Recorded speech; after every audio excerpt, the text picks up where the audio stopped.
Let there be light.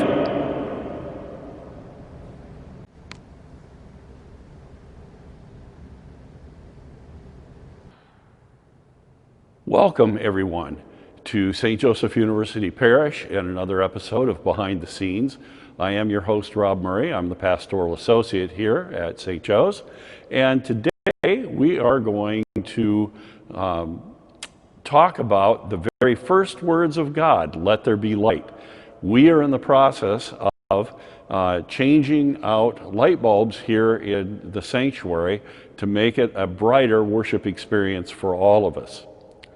Have you ever wondered what it's like to change light bulbs from these fixtures that stand 35 feet in the air? Well, today we're going to show you how that's done. And it's done using a series of cranks and pulleys, and so we can actually change those light bulbs on the ground.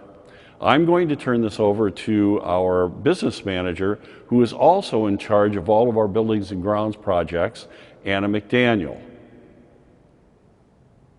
We are taking a look at another project.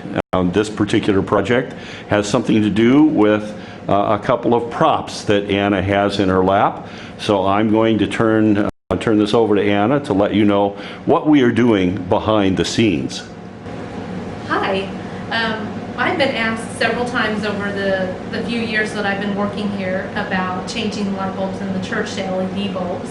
And it took us a while to get to that point. There are a lot of pieces that have to be in place for that to happen. It's not as simple as changing the light bulb in the fixture at your home.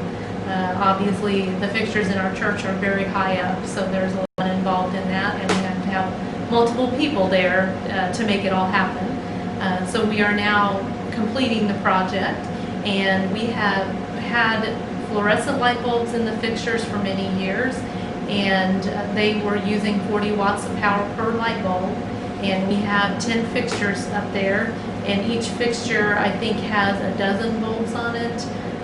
So we're changing all of those to LED bulbs, which only use 13.5 watts to produce 100 watts of light for each bulb.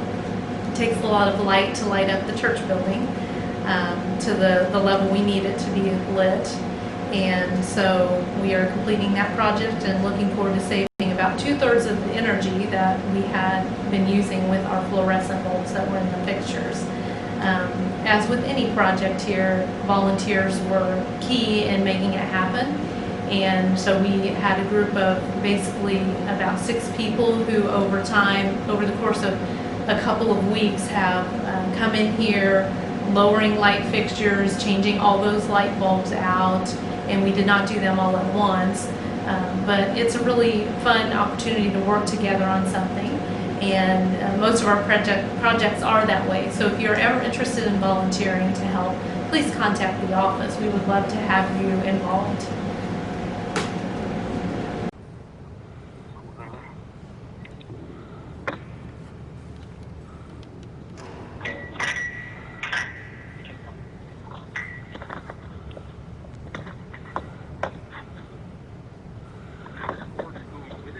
Yeah, but that just reaches a little bit, so I just leave it down there.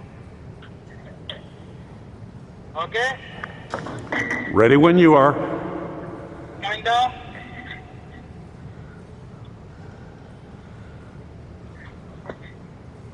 Coming down? Yes, it is.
Okay, that's good. I think that'll do it. Good? That should be it. Okay. Just spin the ring. Okay, so we have Harold Weber and Friar Savio, and these two have been up to something, literally up to something. What have you guys been doing? Okay, I'm going to try it again. I've been watching him work. There are winches upstairs that you can lower the chandeliers in the main sanctuary down to the level of the pews so that you can work on them. You can change the light bulbs, get them clean or whatever. And then you have to winch them back up to the ceiling and get them aligned and bolt them in place. So we lowered those down from the attic above the sanctuary, and Rob and Kevin changed the light bulbs, and then we cranked them back up and locked them back in place. And of course, we dust up there every single week, so it was one of the cleaner places you'd been. Yeah. Cleaner than my attic at home, I'm sure. I have the cleanest trousers I have. It's never been that clean any time before. Okay. And now it's time to go home for a swim. All right, so you guys do that, and we're going to head home too, and thank you very much for your service. Okay, not a problem. Bye. So that's a quick look behind the scenes as we change out the light bulbs and fixtures that are way up in the air. As you can see, it took a team to pull this project off. Thanks go out to Anna and Mark McDaniel, to Harold Weber, Kevin Murphy, and of course our own Friar Savio, who along with Harold manned the cranks in the hot, dirty attic tower above the ceiling in the church.